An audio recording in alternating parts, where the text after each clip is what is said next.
We are living in a computer-programmed reality, and the only clue we have to it is when some variable is changed and some alteration in our reality occurs.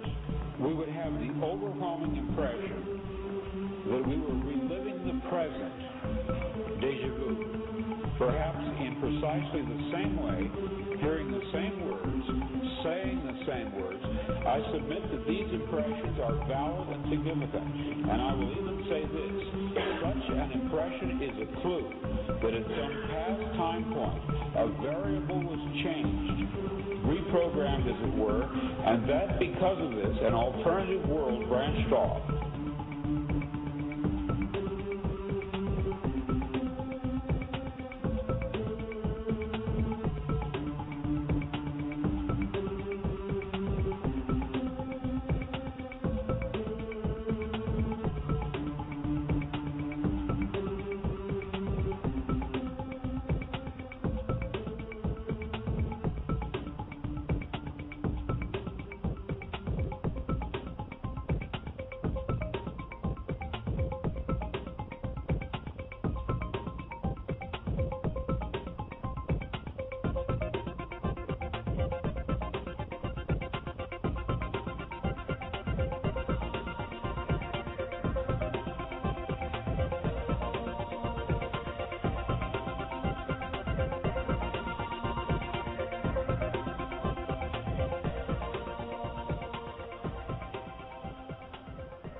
Good morning and welcome to the Friday edition of Free Association Radio, also known as the Friday Farcast.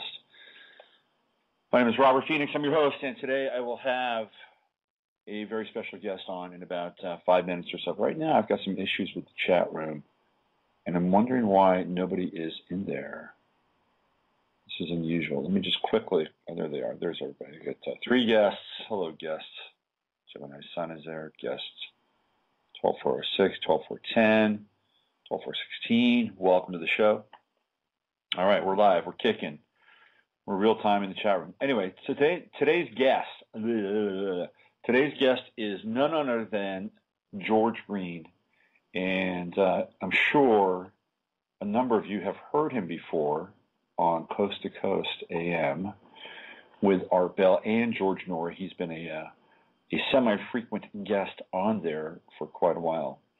And today's Janet's birthday, isn't it? That's why she's not here. Happy birthday, Janet. George has been a semi-frequent guest on the show. And I first ran across George back in 1990. Hey, everybody wish Janet in there happy birthday, will you? Give her a birthday wish while you're in the chat room with her. Janet, who runs my chat room, it's her birthday today. I want to say happy birthday to her. So anyway, I first ran across George Green in 1990 when I was living in Olympia, Washington. And it was a very interesting time in my life. It was the start of start of Sunday. Well, Janet, they can wish you a happy birthday today, right? Because they're not going to see you on Sunday, right? Sorry. So just wish her happy birthday anyway. It's okay. It's okay. Sorry, Janet. I was getting an early plug-in. I have a lot on my mind these days. You should be grateful at least that I'm thinking ahead of time. All right. So anyway, let's get to the business at hand. I met George Green in 1990 when I was having an explosion of consciousness at that time. It was like I was getting a big dump, a big download.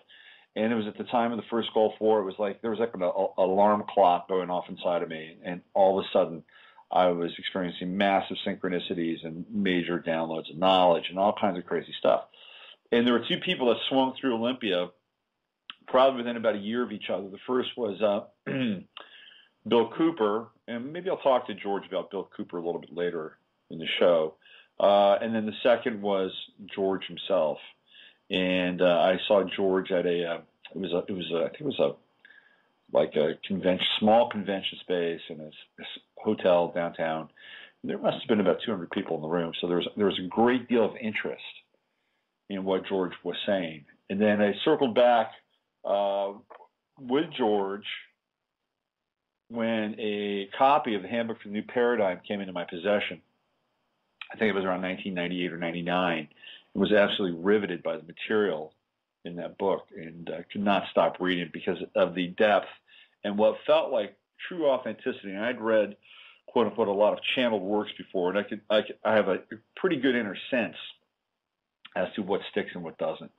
And Handbook for a New Paradigm, at least the first edition, the first copy, the first booklet, the only one I ever had, that one stuck to me in a very big way. And it's still absolutely resonant. And I think that some of these scenarios that are talked about in the Handbook for the New Paradigm, we're staring down right now with our global situation unfolding at breakneck speed. So let's try to get up to speed on that. And without any further delay, let's bring on the man himself, Mr. George Green. Hello, George. Good morning. How are you doing today? I'm doing good, sir.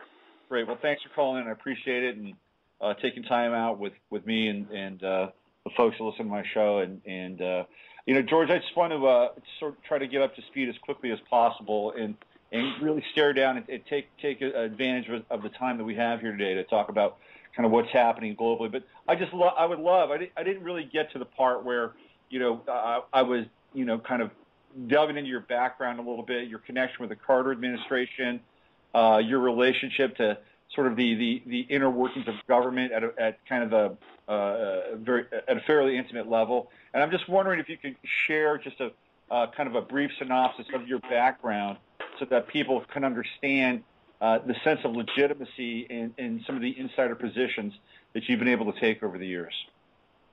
Well, the best way to look at it, Robert, when I was younger, because of my dad's business, he was in the meat business, and I learned all about factoring paper. In other words, accounts receivable, because my dad would, go out and buy a carload of cattle, and the laws were that if you bought them cattle from the farmer, you got to pay for it in 24 hours. Well, when he processed the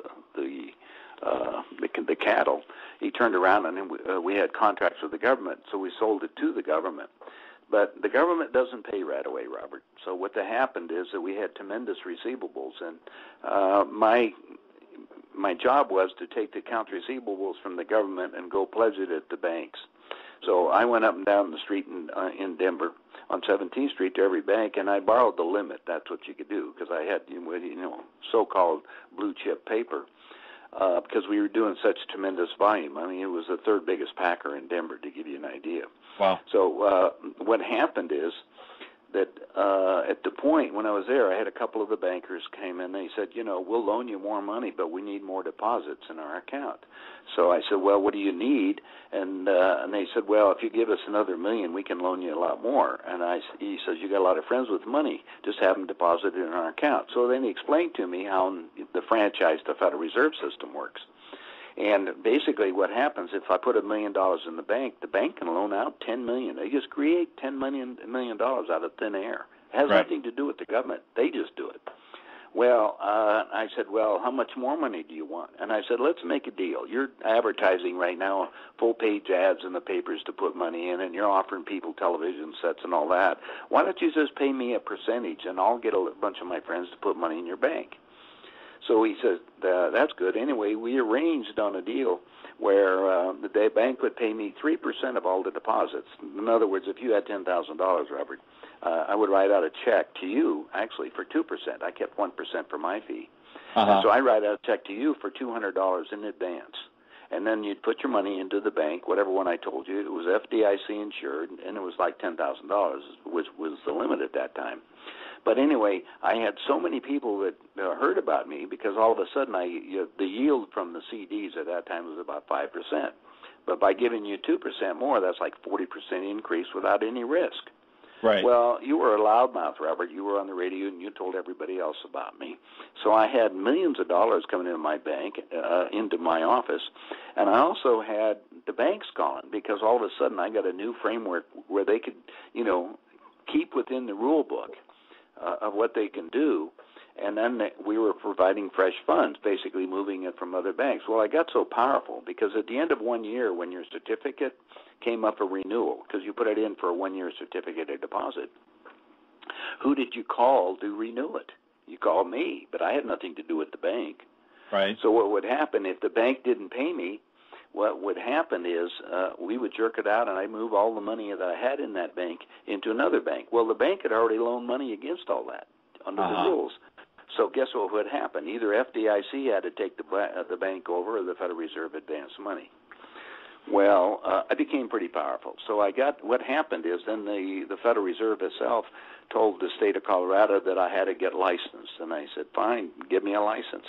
So unfortunately, as we're sitting with the state and going over all the details, they didn't have one. So that was because the problem is what is money? And right. I says, well, if that's a problem, I said, I have friends in Washington. I'll just get the accounting book for the International Monetary Fund and the World Bank.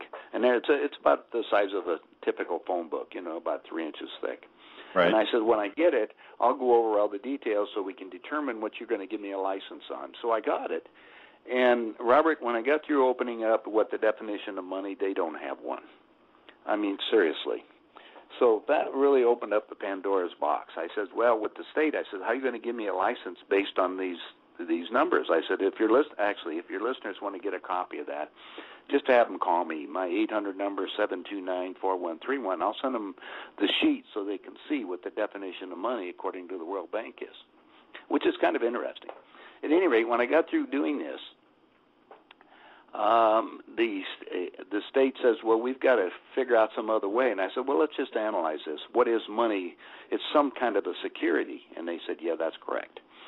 So I said, let's just give me a securities license. And they said, but what you're doing, you have to be an underwriter or a principal. I says, bring it on. I have a background. I went to Colorado School of Mines. I studied engineering. I went to University of Illinois, and I studied law and business.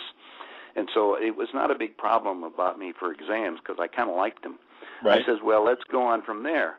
And then they gave me the gave me the books necessary for studying for the exam. So I read all the books, and I said, my God, reading the fine print on all this stuff, being a securities broker is a license to steal. Huh. And, well, anyway, I took the exam, and I became a registered financial principal with the NASD and an underwriter. And I had a company going for about 20 years. But the primary, when I got involved with being an underwriter, because I look around, a lot of people wanted money for their investments and everything, so I became an underwriter of companies that's issuing the stock. And then I found out how phony that was. And I'll explain that to you. Let's say I had 1 million shares of stock that I issued, and we'll just say $1 arbitrarily. Right. And the company gets started, they wanted their money, and so my arrangement says I got a percentage of that. But in order to be a market maker, I had to have other brokers work with me. Well, they love new stocks, right?